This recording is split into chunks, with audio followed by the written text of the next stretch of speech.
Ny 520 fandaniana herinaratra eny amin'ny Oniversiten'Antananarivo no iantoan'ny herinaratra azo avy amin'ny herin'ny masoandro, hoy ny teknisianina mpitantana izany.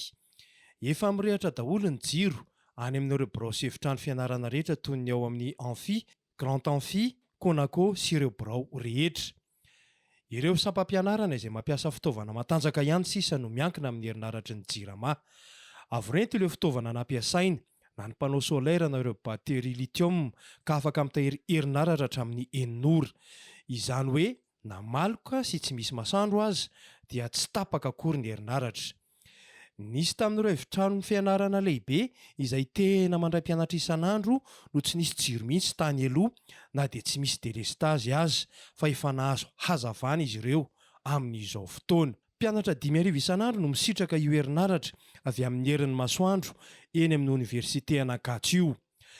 Viana napetraka ho an'ireo oniversitem-panjakana manerana ny nosy ny rosoana ny fampiasana angovo azo avoazana.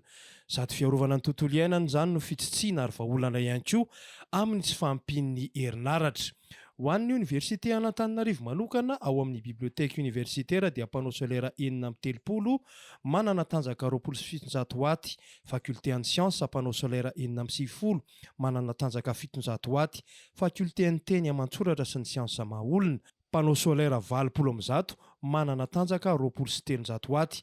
Efa andalana ny fametrahana ny fitaovana rehetra ho an'ny faculté ny médecine sy ny ao amin'ny économie, gestion, sociologie.